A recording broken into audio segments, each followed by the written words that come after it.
Nanny Doss was a sweet old lady who loved to fill her family up on home cooking and arsenic.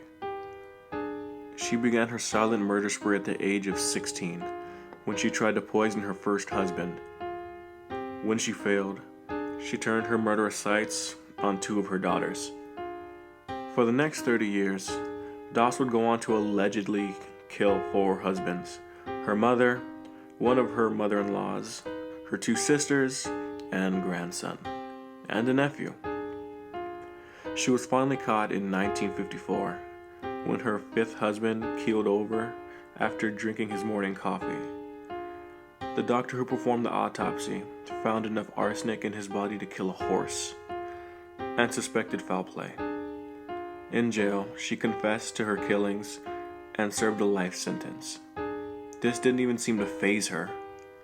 News reports from the time say she was cheery, going as far to joke to the journalists about her dead husbands. When asked why she killed, she told investigators it was a case of marital boredom.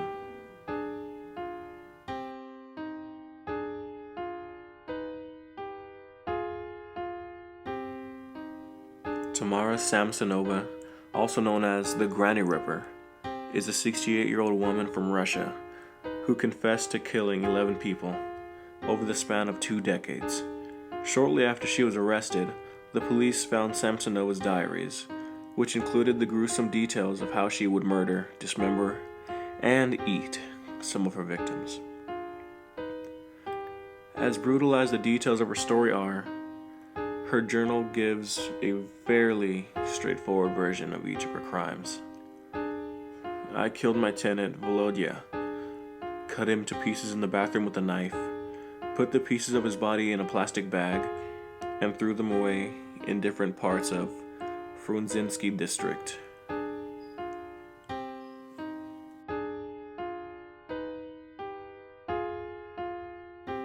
Italian serial killer Leonardo Cianciulli's murderous career only lasted 1 year. But this older woman with a penchant for the occult made the most of her victims. Between 1939 and 1940, Leonardo killed 3 women as human sacrifices to break a family curse. Leonardo suffered from numerous miscarriages and lost many of her children to illness when they were young. To protect her surviving children, she turned to the occult for answers and chose to offer the dark powers human sacrifices in exchange for her safety. In order to dispose of the bodies, she dismembered them. She would turn them into soap or bake them into tea cakes. She noted that her final victim made excellent soap and a wonderful snack. The cakes, too, were better. That woman was really sweet.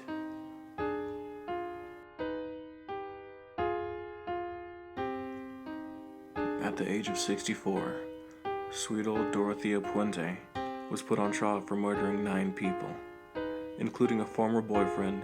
She was convicted after victims' bodies were found buried under her unlicensed boarding home in Sacramento. Puente went out of her way to murder victims who police refer to as shadow people: the elderly, alcoholics, and the disabled. People without friends or family. She would give her victims fatal doses of drugs, causing them to overdose, and then cash their social security checks. She was finally arrested in the early 90s and sent to prison, where she died at the age of 82.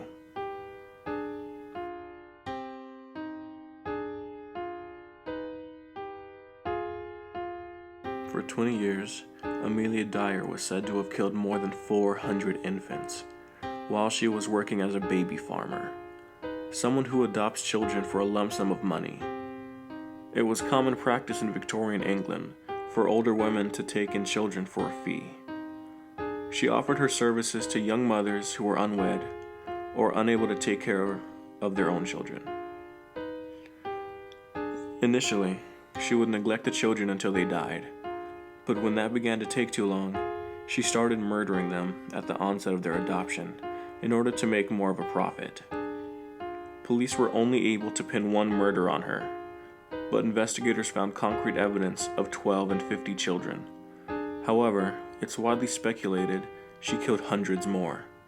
She was sentenced to death and killed in the summer of 1896.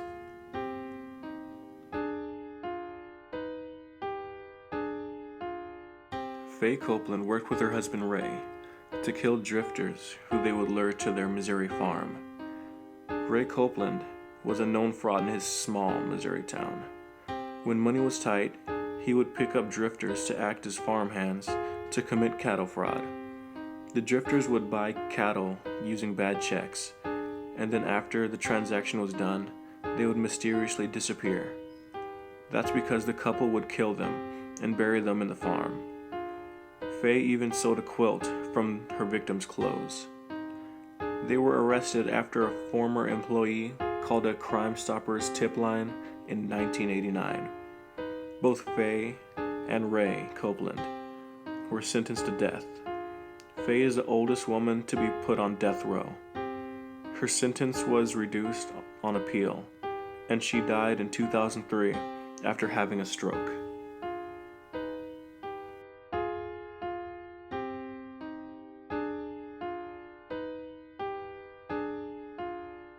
Hazel Dulce Bodsworth had a reputation for baking cakes and delivering them to the local police station.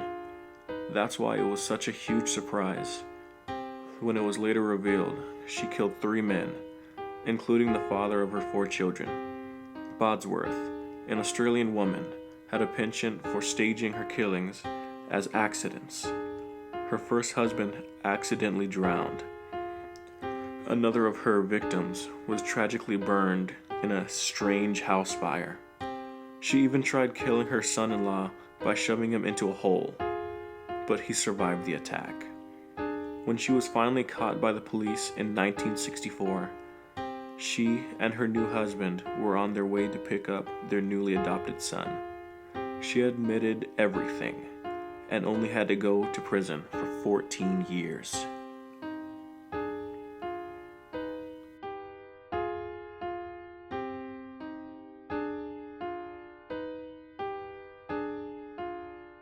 These 2 Southern Californian women, dubbed the Black Widows, set up an elaborate scheme where they would take in homeless men, apply for life insurance policies for these men valued in the thousands, and then crush them with their cars in staged hit-and-run accidents.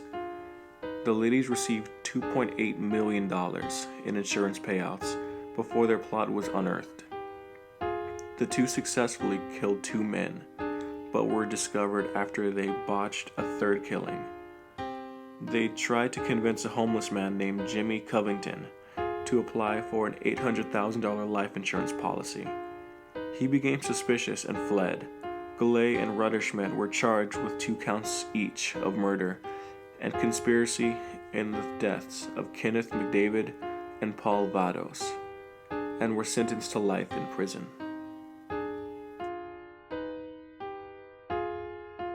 Melissa Ann Shepard might look like a sweet old lady until you find out her nickname is the Black Widow. This 81-year-old woman from Halifax, Canada, murdered 2 of her 5 husbands and tried killing the others over the span of 2 decades. Her method of choice was to give her husbands tranquilizers, causing them to overdose. After the death of her second husband, she was convicted of manslaughter and was sentenced to 6 years in prison. She was released early and went on to kill another man. Evidence also shows she tried unsuccessfully to kill 2 of her other husbands as well. Police finally charged her with attempted murder after the near death of her 5th husband. Her husband had been admitted to the hospital for poisoning, and they found a stockpile of prescription pills from 5 different doctors at her home. She's out of jail now, but does have to report to a police any potential relationship with the man, and to report weekly either by telephone or in person to the police.